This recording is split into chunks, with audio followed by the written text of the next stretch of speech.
And so, hello everyone. Welcome to another episode of Business Tech Unraveled. I'm your host, Zakia Ringgold, and I am here with the one and only Greg Wasserman of Castmagic. So, the purpose of this podcast is to really help small business owners unravel the mystery behind technology to be a little more productive with their digital landmines that it feels like sometimes. So I'm really excited that you all are here and you'll get a chance to hear firsthand from Greg, who is overseeing, it feels like everything over at Cast Magic, but he has an amazing community that we all are a part of and very active, very responsive. And so I'm just going to hand it over to Greg really quickly so he can introduce himself to all of you. Well, thank you so much. This is what I love, bringing the community and then getting to come and have these conversations and talk to you, guess your community and share. So my background was in media sales for about 15 years, and the first thing I got to do from podcasting was sell podcast ads. Last role I did was running 3 podcast listening platforms, so I got a really good insights, not as a creator, but what creators had to go through. And the 3 questions every creator wants is, how do I build my audience? How do I get discovered? And then my least favorite is, how do I monetize? So running a listing platform, you're like, great, here are all the ways that I know that will help you and answer these kind of questions. And then to your point, yeah, I've come over here and working with Castmagic since April. And Castmagic is what started off was a podcasting platform, is a great way to do your titles, your show notes, and extract all these different learnings that come from your recording.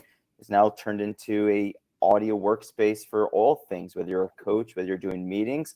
And so to your joke, like, yeah, I'm running our community, using my knowledge and experience with connecting with podcasters and creators, my knowledge and marketing, but yeah, kind of just doing all things to support. My ethos is life is about time and relationships. So I love just talking to people. You never know where a conversation is going to lead. So it's open that door and see where it takes you in the future. And then, as you noticed in the community, I'm all about creating dots and creating connections.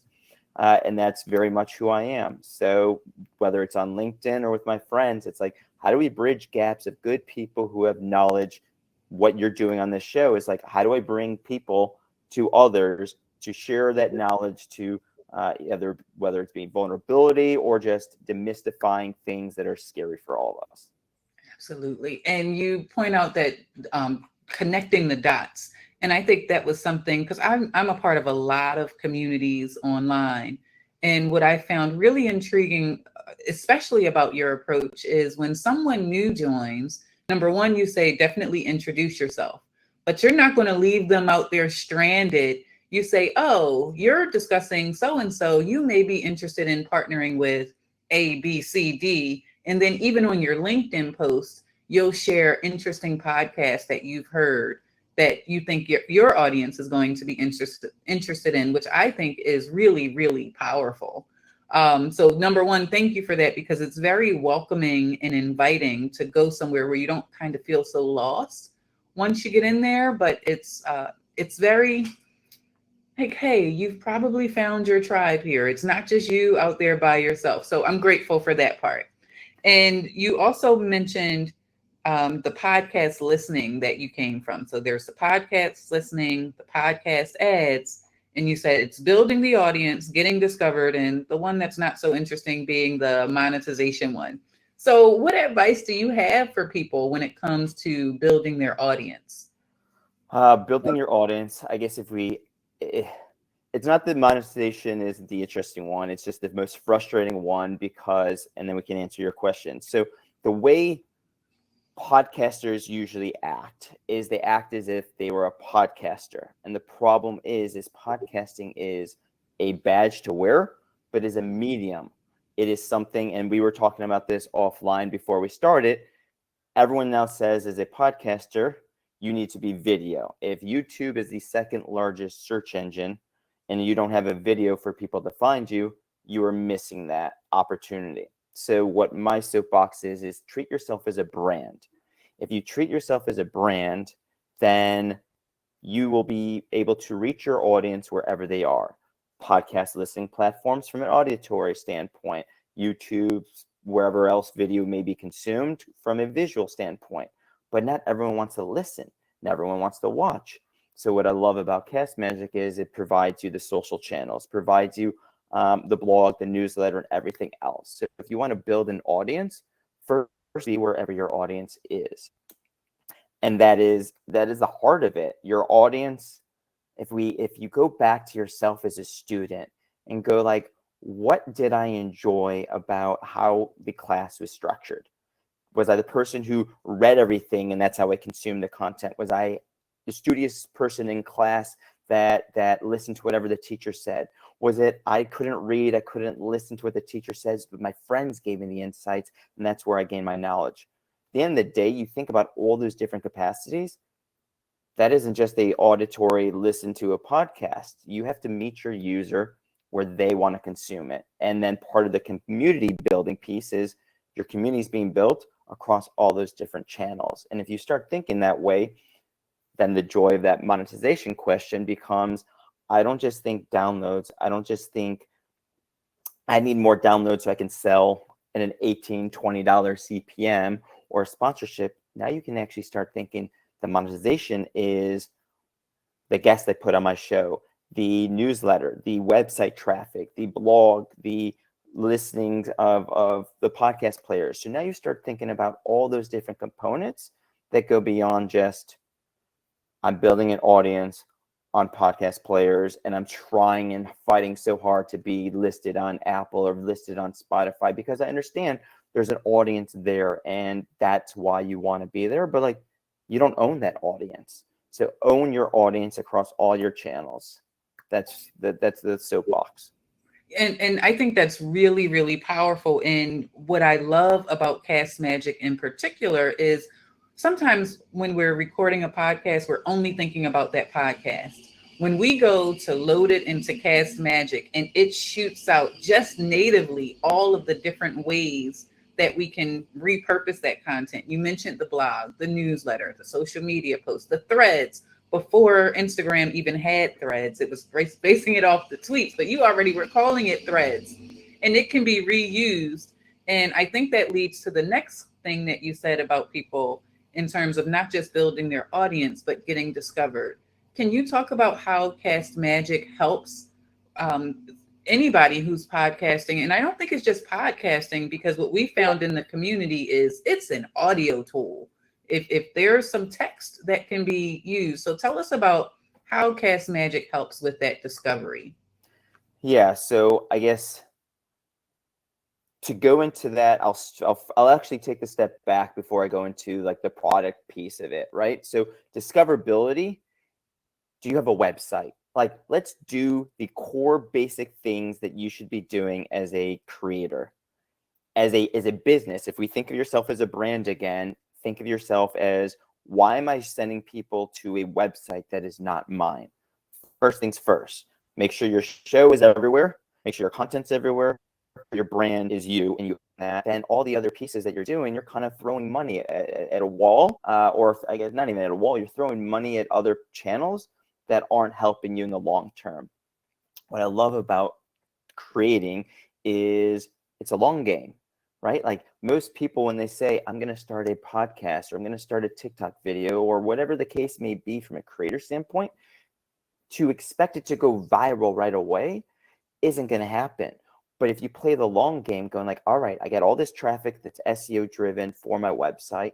Perfect. Every episode has its own web page, and every web page for every episode has good show notes, has a blog, has SEO optimized pieces, has backlinks, like everything's there. If you're starting to think that way, then you are setting yourself up for the joys of what Castmagic can give you. Of it's writing those social posts, it's writing your newsletter, it's writing the show notes for you. So if you're trying to build audience, be where your audience is, but own your brand. And that's the way to look at it. So Castmagic now takes away the overwhelming feeling of what I'm saying. Like, I understand. That's a lot. Like, I'm literally asking you to treat yourself as a brand. And you're like, how? Like, that's so much. What do I do here? Well, that's the joys of the tools now. If this was 2022 and before, I could see it being a little overwhelming. But the joys right now of a tool like Castmagic and others out there, you can treat yourself as a brand, do all the things that brands do, but still do it efficiently, lean, and do all the other things you probably have to do as well, because most likely podcasting isn't your bread and butter. You are a coach, or you're actually a marketing manager at a company, and then you happen to have this, or you're doing something else, and now this allows you to do all those things. Absolutely. And so I'm going to veer off a little bit from Castmagic and look for, what advice do you have for people who are starting their podcasting journey? I think you started to hit on it in terms of being where your audience is, owning those platforms. But in your experience, what were some of those common mistakes that you saw, like, oh man, why are they doing that? Or anything along those lines that would help them to kind of sidestep some things and have a little more traction as they're getting started? The first one is you pay for what you get. So if you're going for, I'm not making money on this, so I'm going to go the free and easy route because it's free, there's a downside to free. So yes, it is easy then to get things going, but you are losing so much by doing that. It's a short-term gain for the long-term loss. And what I mean by that is, if you're using certain hosting companies, first, you can do it with any hosting company. Some will require more work for you. And if that's the case, learn that. If you're going to go with a free hosting platform, make sure you become proficient in all the things that tool allows you to do. Otherwise, you are missing out. And what I mean specifically is, one of the favorite things when I was running the 3 players was I always knew who hosted with certain companies based on their show not being on our platform. The reason why is hosting companies will say, we distribute everywhere. Most of them don't distribute you everywhere, and you have to go manually do that. So going back to be where your audience is, take the time, especially if you're using the free and cheap, you're gonna have to spend more time, which is usually it. When you go free, you're giving up, your time is now your cost. So think about that. If you are willing to go, I don't have $15 a month, well, what's it gonna cost me then a month to do the things that I now have to do because it's free? So those are little things to keep in mind. So that, why are you sending traffic to your hosting company's website as opposed to your own branded website? So use a branded domain, don't do a redirect, and drive people to that, because you could always switch hosting companies, but like your articles become searchable, indexed in the future. You don't know where these things are going to take you. I loved about Podcast Movement, a couple of the speakers, they all said that they wrote an article, and then 3 years later, someone found that article, and that led to another business opportunity that they had no clue would lead to where it was. So as my ethos says, life is about time and relationships. A conversation today, I have no clue where that future goes. You have no clue where episode 2 is going to take you, blog article 2 is going to take you 3 years from now. But think it could lead you to somewhere. So pretend as if that matters now. Set yourself up for success. Own your website. Figure out the right hosting. Figure out those details. Those are the things that I see happen all the time that creators are missing. And it's frustrating because they're treating themselves as a hobby, and they're lacking just the proficiency of what would be needed to be successful. Yeah, for sure. I think that's solid advice. And I was feverishly taking notes over here because I'm thinking, wait a minute, my podcast page is a redirect. Why isn't it on its own? So I'm thinking as you're saying that. So I'm learning here at the same time. And I can't let us skip by the monetization part of the conversation, because you said the 3 questions: build audience, discoverability, and monetization. So what insight can you give us about monetization for podcasting? I had a coaching call with someone who's starting a podcast, and I'm like, what's the purpose of the podcast? They're like, well, I want to do X, Y, and Z. And I'm like, all right, so the end of the day, you're using this as a lead magnet for yourself. A, so that you want people to hire you for your services, and B, you want to become a brand. You want people to know you. So if you have that idea in mind, then how do you monetize that?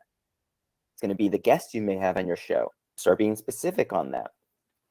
Another good story that I love telling is I was doing a live podcast, and someone was commenting what was going on. And they're in the real estate business. And they're like, I would not do a fishing podcast because that's not going to help me, because my clients would all be like, why am I spending the time on this fishing podcast and not trying to sell real estate? I'm like, well, then if you're thinking that, you're too narrowed, because a fishing podcast, you can go find other people who want to talk about fishing. Those become potential clients for your real estate business. So it becomes your funnel in that regards. You're able to actually have a hobby show on fishing and is used as a lead magnet for your real estate business, because it's all about connections.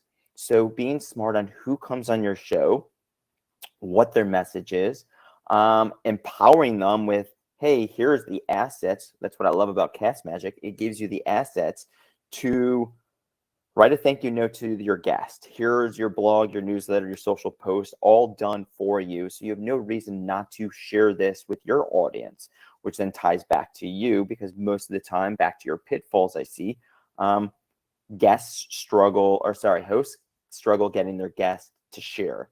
And there's a couple of reasons for that. One, you never give them the assets.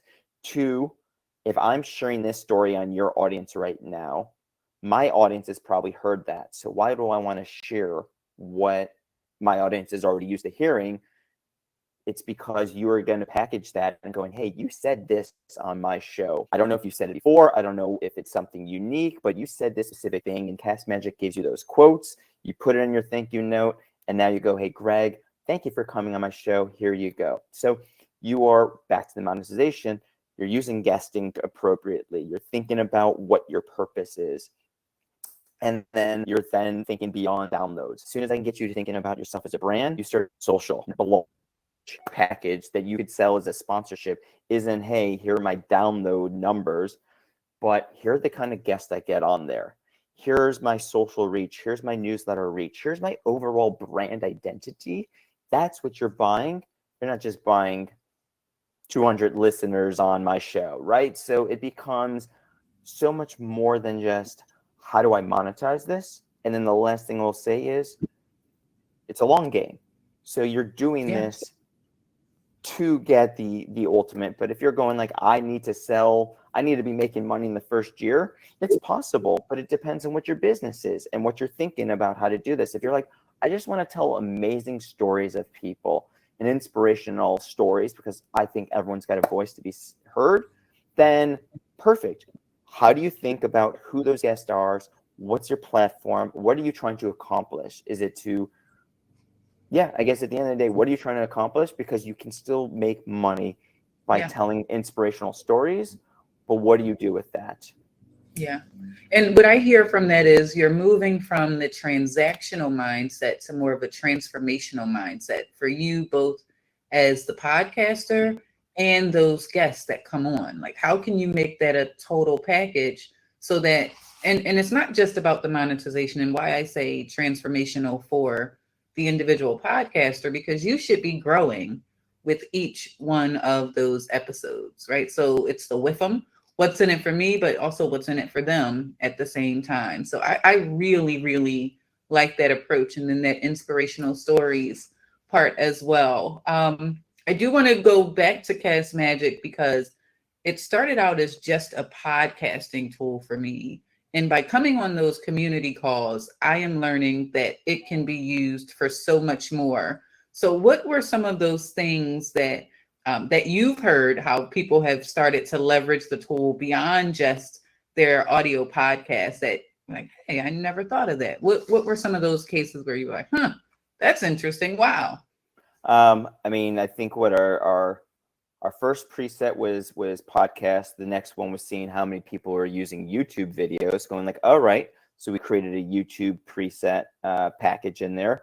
And then the next two were coaches and meetings, because we realized going back to being a brand, as a podcaster, your life is just not podcasting. Even if you are a podcast agency, you still got to have sales calls. You still have to have client calls. You're having internal meetings. Like, at the end of the day, you're a business. You're a brand. So that's why we released the meetings, the coaching. I'm currently testing an events one. So if you go to any conference and there's a plethora of speakers and panelists, most likely you've probably missed a lot of it.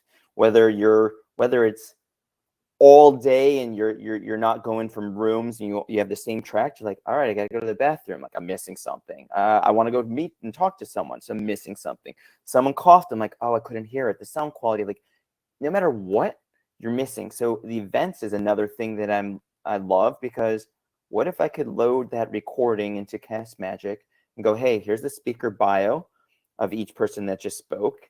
Here's the key things they said. Here's the takeaways they said. Here's the action items. So being able to look at other things, whether it's an event or a webinar or you're a speaker.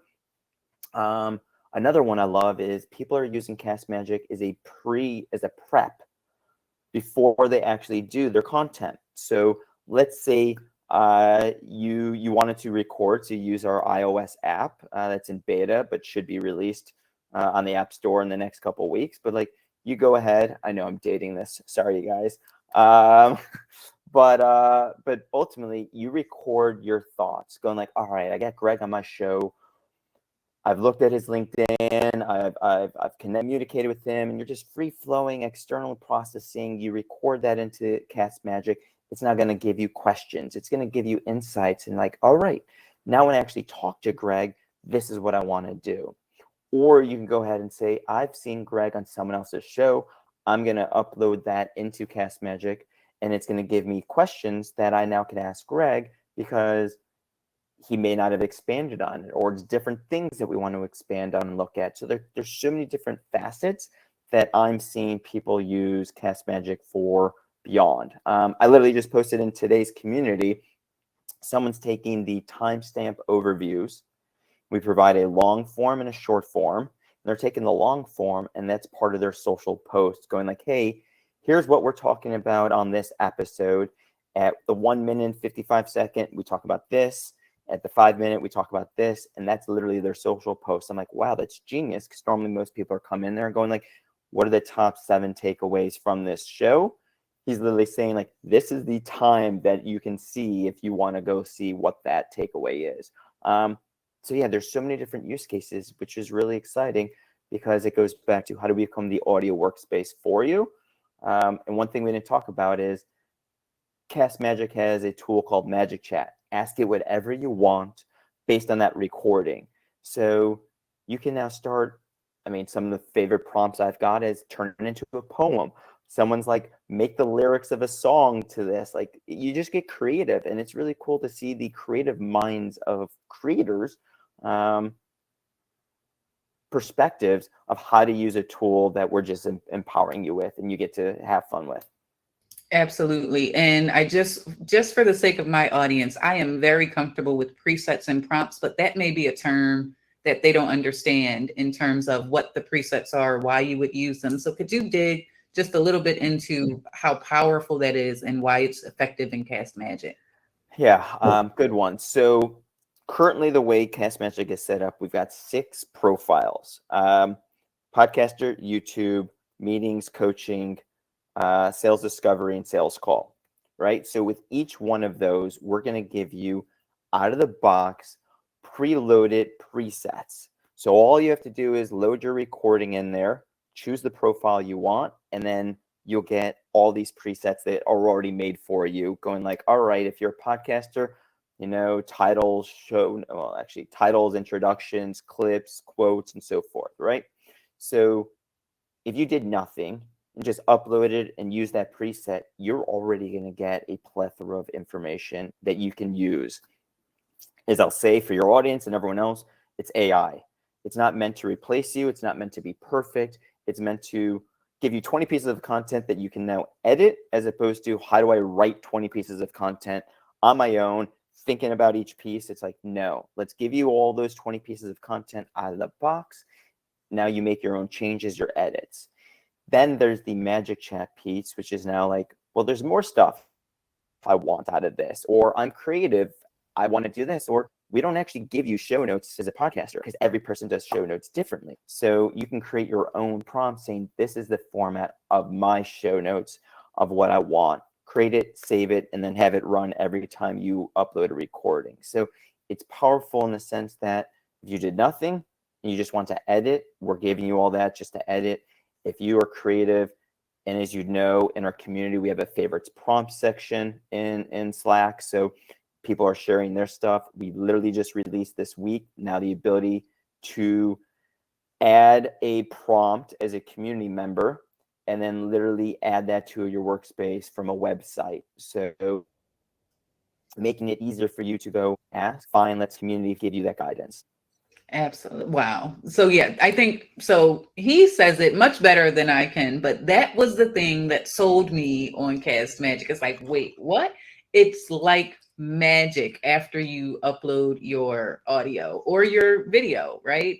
So, and then the recording that I do have the beta version. So yes, we are dating this, but you are able to just press a button and just speak and it goes right into your space. The nice thing about that is you can have your own prompts. So it knows exactly what kind of style you want, what kind of content you want out of there. So it makes it truly an end-to-end audio solution in terms of being able to record, extract the things that you need, and create those various pieces of content so that we can build our audience, get discovered, and then actually have something for the monetization piece.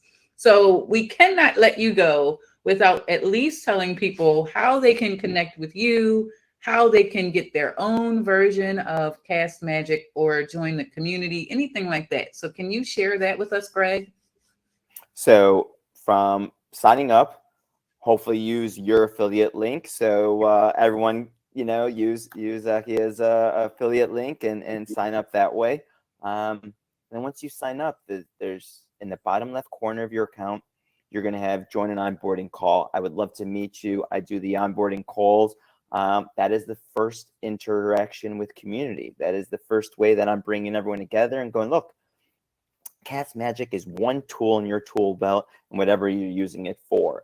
So how you use Castmagic, I mean, going back from a podcasting standpoint, you need a hosting company, you need a recording tool, you need all these different things. Castmagic is going to be part of that. So bringing community together, you start learning what other tools are people using, how do they have their workflow, and how are they leveraging Castmagic? And that's where we start you there. There's also right below that, join our Slack community. So come on in there and I'll see you there, as you've already made it known. Like, I lead that. If you introduce yourself, I'm going to get you going. And from an introduction standpoint, you can find me on LinkedIn. That's where I live most. Greg Wasserman is an easy one. I post every Monday 3 podcasts that I think people should listen to, because if you are like me, I stare at a screen for 11 hours a day here. And then I'm going to go work out. I'm going to go sit on the couch and watch TV. Well, my brain and my eyes just can't handle that. So the joys about podcasting is you can still learn, you can still be educated, you can still be entertained without looking at something, right? And that is the joy from a podcast standpoint. Or read a newsletter, whatever way you want to consume it. For me, I'm like, hey, here's 3 podcasts every week that I think you should listen to. It runs the gamut. But I'm also then sharing a lot of other stuff. I lead partnerships, personal interests, and so forth. So come find me, just send me a message. I believe life is about time and relationships, but make that interaction so that we're just not a connection. Oh, I love it. Absolutely. And I look forward to your post on Monday, as well as the information you're sharing on the podcasting industry. You attend a lot of events that I don't get a chance to go to. So I look for your snippets of, oh, and I heard this and I learned that. But great to have you here today. I will make sure that your link to your LinkedIn page, as well as my Castmagic affiliate link, will be in the show notes as well. And thank you for joining us. Always a pleasure to talk with you.